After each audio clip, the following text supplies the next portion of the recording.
Halo sobat pembelajar, apa kabar sob? Sobat kan ya. Eh, ini kita di program Live yang diselenggarakan oleh Badiklat.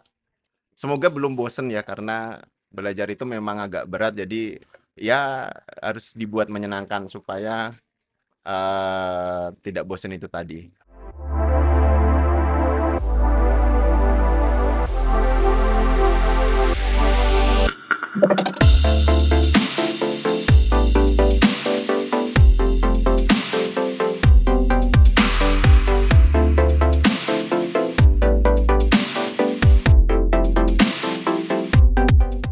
Oke, di minggu keempat kita akan latihan kasus ya. Latihan kasus, jadi kita akan menggunakan apa namanya ya, ini menyerupai kondisi apa ya, versi kecil lah dari kondisi real di lapangan. Jadi kita kan temanya teknik analisis data lanjutan dan visualisasi data yang efektif. Nah, jadi di sini eh, ketika kita sedang melakukan audit, kita seringkali perlu memikirkan bagaimana cara mengolah data, analisisnya bagaimana. Nah, misalnya ini studi kasus, kita dapat melakukan pemeriksaan untuk suatu belanja pegawai. Nah, belanja pegawai di sini tujuannya kita udah tahu. Jadi tujuannya kita ingin mengecek apakah ada pembayaran tunjangan keluarga yang kurang tepat. Nah, biasanya adalah tunjangan anak. Nah, tunjangan anak ini kita mau ngecek apakah ada yang anak usianya sudah di luar apa namanya, sudah lebih dari yang diperbolehkan untuk mendapatkan tunjangan tapi masih tetap dibayarkan tunjangan.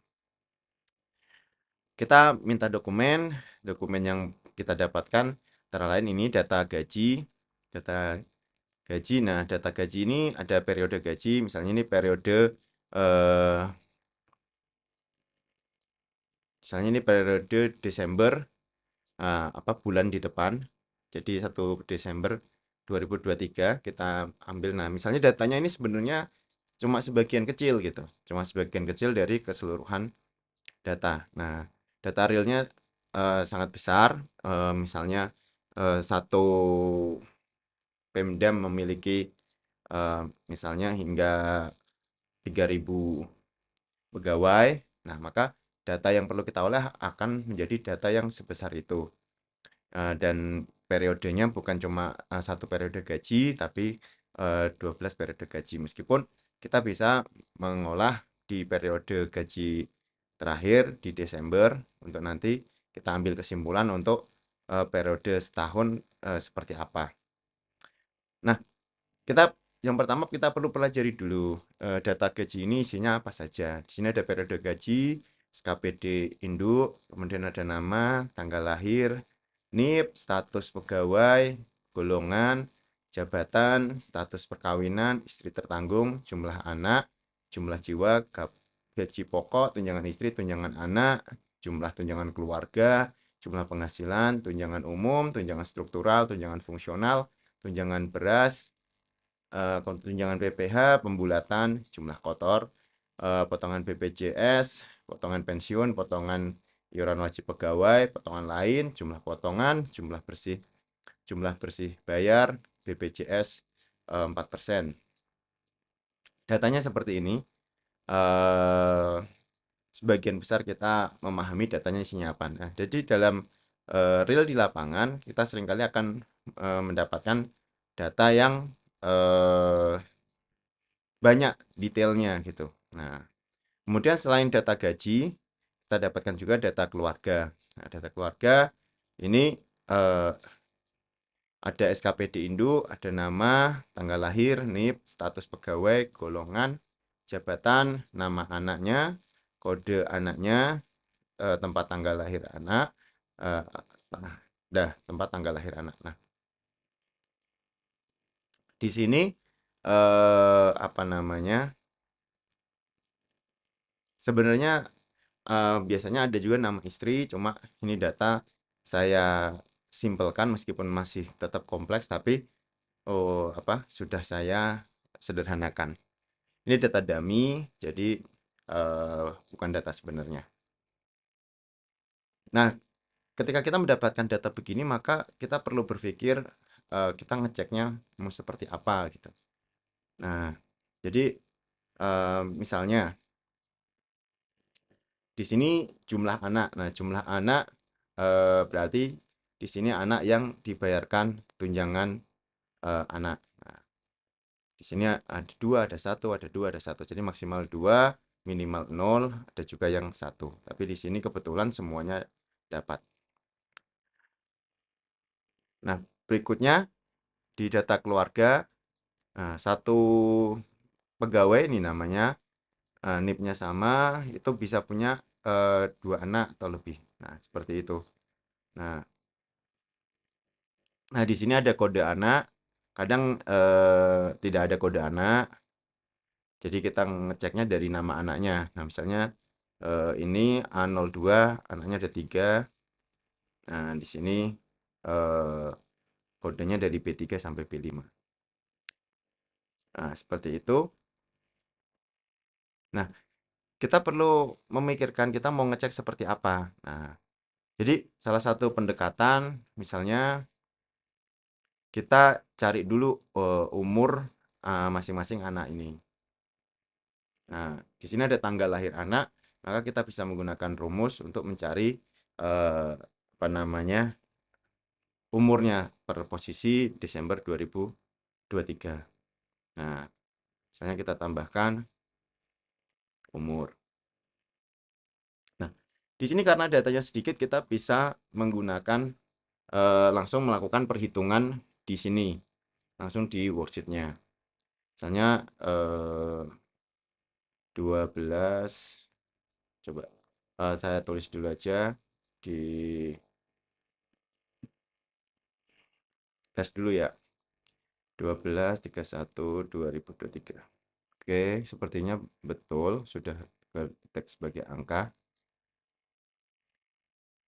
Nah, misalnya kita taruh di sini 12/31/2023 biar kita bisa membuat rumus yang simple. Ini dikurangi ini.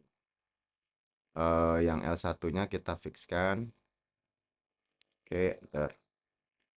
Oke, ini berarti hari. Hari kita munculkan sebagai nomor. Nah, kemudian kita bagi 365 hari dalam setahun. Nah, dia berarti umurnya 27 tahun. Kita double klik untuk copy ke bawah. Nah, beberapa itu umurnya ada yang lebih dari 25 tahun, ada yang kurang. Nah, kita kemudian perlu memahami ketentuannya seperti apa gitu kan. Nah, ketentuannya saya agak lupa, kalau tidak salah lebih dari 21 tahun itu masih boleh mendapatkan tunjangan, tapi harus disertai dengan surat keterangan masih sekolah. Nah, kalau dia sudah lebih dari 25 tahun, maka dia tidak berhak mendapatkan tunjangan anak lagi. Nah, problemnya di data gaji itu hanya ditulis jumlah anak yang mendapatkan tunjangan anak. Nah, di sini itu tidak terinci anaknya siapa saja. Nah, seperti itu.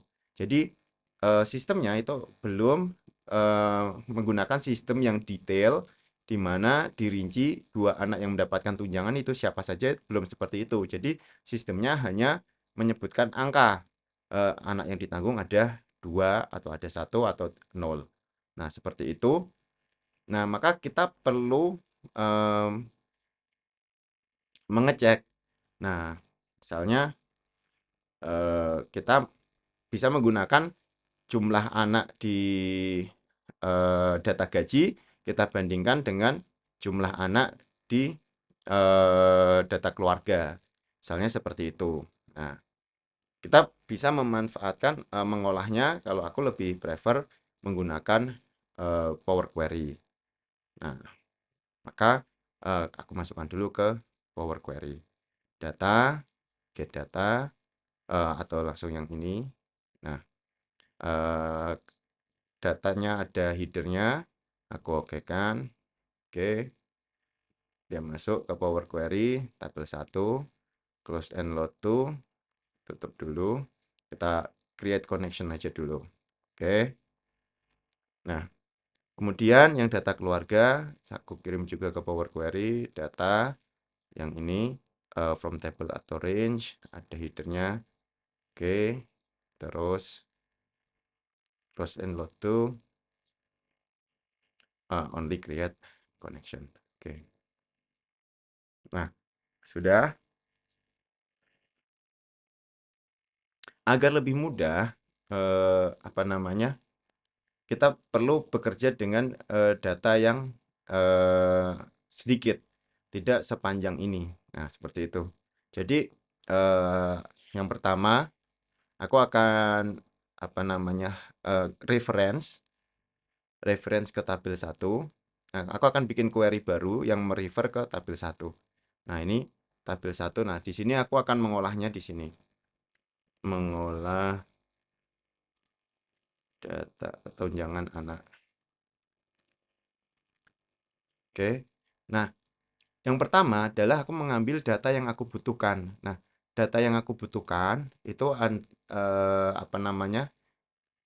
Yang pertama adalah ini hanya untuk analisa awal saja, hanya NIP dan jumlah anak. Nah, sorry. Jadi aku klik tadi di NIP, kemudian aku menggunakan kontrol untuk memilih di jumlah anak juga. Klik kanan, remove other column. Oke, nah sudah ada NIP, kemudian jumlah anak. Nah, kemudian ini jumlah anak dari tabel gaji. Nah, kemudian di tabel apa ini namanya? Tabel data keluarga. Nah, ini aku mau juga menghitung jumlah anak. Nah, caranya bagaimana? Caranya aku akan melakukan merge query. Nah, coba ya. Merge query. Nah, mengolah tunjangan anak. Satunya lagi tabel 2. Hubungkan dengan NIP. Oke, cocok semua. Left outer. Oke kan. Nah, di sini kelihatan si A01 ini di tabel keluarga itu juga ada 2 anaknya, ada 2 datanya. Seperti itu. Kita coba buka. Aku mau agregat saja. Nah, agregat itu jumlah, intinya jumlah misalnya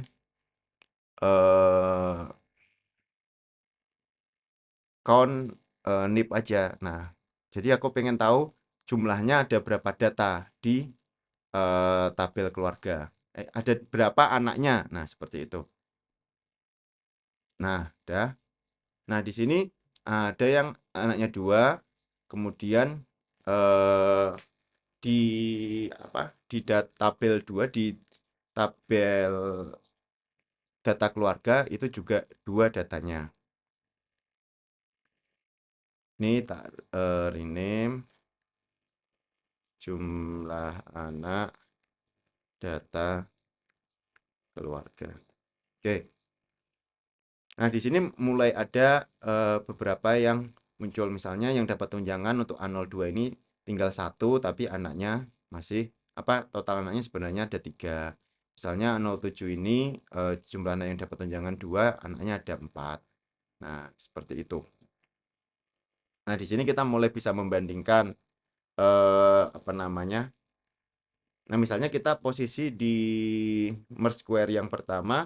Nah, kita bisa langsung melihat nih, ini tanggal lahirnya berapa tahun sih umurnya. Nah, di sini umurnya udah 27 dan 22.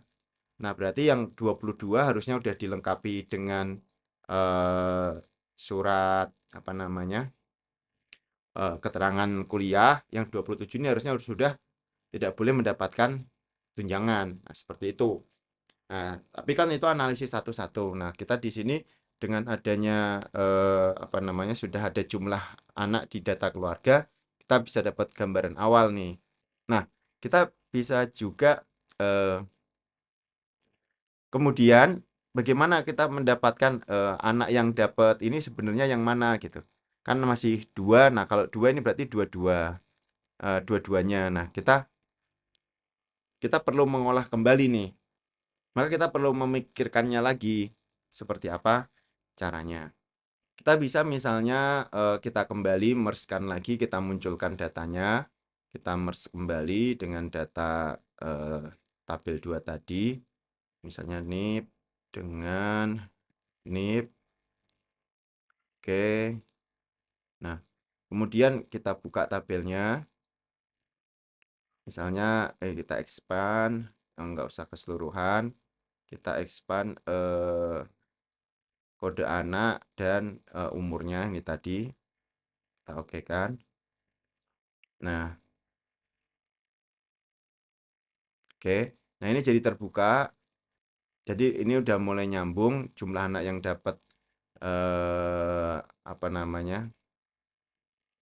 Jumlah anak yang dapat tunjangan. Kemudian ini jumlah anak. Nah, di sini kita dapatkan umurnya ada yang 22 tahun, 27 tahun. Nah, di sini maka kita bisa mulai melakukan filter misalnya yang lebih dari tergantung kita mau melakukan konfirmasi atau kita mau kita melakukan konfirmasi untuk yang lebih dari 21 tahun ada surat keterangan kuliah atau tidak, maka kita ambil yang lebih dari 21 greater than with nanti salah. Nah, makanya di sini pentingnya kita memahami pentingnya kita memahami bagaimana mekanismenya. Oke, kita sampai sini dulu. Aku akan milih close and load to tabel new worksheet. Oke, aku udah dapat NIP, jumlah anak dalam keluarga, kemudian kode anak.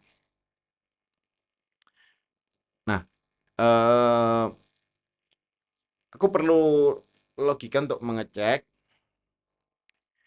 apa namanya, apakah anak yang kan misalnya ada satu ini, dia anaknya tiga, tapi yang masih dapat tunjangan satu, kita kan asumsikan bahwa yang dapat tunjangan adalah yang paling muda. Nah, yang di paling muda berarti yang 24 tahun. Nah, misalnya lagi ini yang dapat tunjangan dua, anaknya ada empat, maka yang dapat tunjangan adalah yang 21 dan 22. Kita mengasumsikan seperti itu. Nah, kita mencoba mencari bagaimana rumusnya supaya mendapatkan eh, yang dua ini gitu, yang 21 dan 22. Nah, oke, jadi eh kita udah dapat umur, kita nyari yang umurnya, kita cari kita pertama menandai dapat dapat tunjangan atau tidak. Oke. Jadi pertama kita perlu mengurutkan data nanti supaya kita mau mengecek dapat tunjangan atau tidak. Nah, caranya yang pertama, ini tadi kan urutannya dari yang besar ke yang kecil. Nah, kita perlu mengurutkan ini dari yang kecil ke yang besar. Oke, kemudian kita urutkan lagi berdasarkan NIP. Nah, sekarang yang apa namanya, usianya paling muda ada di atas. Nah, kita bisa menggunakan itu untuk mengecek terima tunjangan atau tidak. Nah, kita menggunakan rumus if.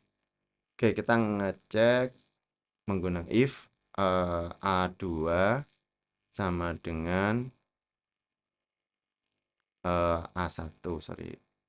Kita mengecek logicalnya A2 sama dengan A1, kemudian titik koma. Jika benar, maka F1 kurangi 1. Jika salah, maka B2. Tutup kurung. Nah, jadi aku ingin ngecek apakah ini orang apa namanya pegawai yang sama. Kalau pegawai yang sama, maka aku pengen jumlahnya menurun. Nah, coba ini rumusnya jadi enggak? Oke, yang pertama 2 karena ini kan tadi paling pertama kan A001 itu berbeda dengan NIP, maka dia false. Kalau false maka B2. Nah, kemudian di sini A A3 itu sama dengan A2 di atasnya. Nah, karena benar maka 2 kita kurangi 1, jadi menurun. Nah, kemudian kalau kita sudah dapatkan ini, maka yang angkanya positif lebih dari 0 itu terima tunjangan. Kalau dia apa namanya kurang dari 0 itu tidak terima tunjangan. Tapi urutannya ini penting, urutan dari yang muda supaya yang terima tunjangan itu yang muda. Misalnya di sini eh, ini mana tadi kita coba lihat yang misalnya di sini dia terima tunjangan A007, terima tunjangan 2 anak, padahal anaknya totalnya ada 4. Nah, maka kita sudah mengurutkan dari yang kecil. Nah, yang terima tunjangan berarti yang 21 dan 22. Yang 24, 29 sudah tidak terima tunjangan. Nah, oke. Ini rumusnya sudah betul, kita tinggal tambah depannya. Nah, kita tambah supaya jadi kita tambah if lagi. Nah, if jika rumus pertama ini lebih dari 0, nah jika benar kita tulis terima tunjangan. Nah, jika salah tidak terima tunjangan. Tutup kurung. Nah, kita enter. Oh, oke, sebentar. Oh, tidak bisa jalan rumusnya. Kita back dulu. Karena kita perhitungannya apa namanya? Merujuk ke angka di atasnya. Jadi tidak bisa langsung dijadikan satu rumus. Nah, maka kita perlu ini alat apa namanya? Kolom bantu. Oke. Nah, di sini baru terima atau tidak. Nah, baru di sini kita pakai if lagi. If ini lebih dari 0 terima tunjangan kalau titik koma. Oke, sorry. Ulang sama dengan if logical testnya kolom bantu lebih dari 0 titik koma kalau benar terima tunjangan, kemudian titik koma lagi kalau salah tidak terima tunjangan. Kita petik tutup kurung enter. Oke, kita sudah mendapatkan list yang terima tunjangan dan tidak terima tunjangan. Nah, ini tidak bisa dilakukan sortir lagi karena kalau urutannya rusak maka kolom bantu ini rumusnya juga tidak valid lagi.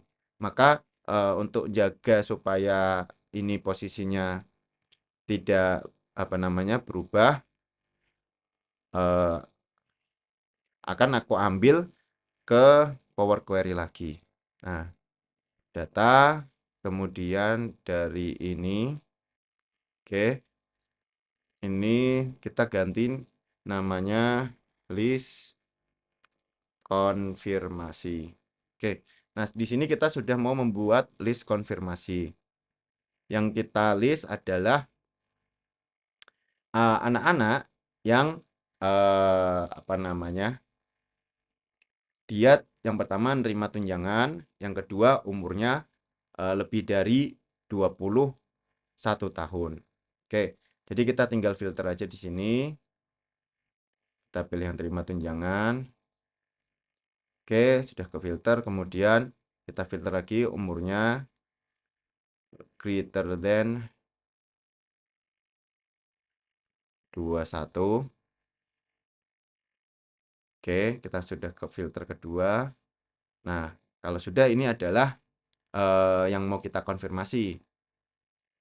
Nah, kita mau membuat data konfirmasinya lebih rapi, yaitu di sini ada NIP, ada nama anaknya.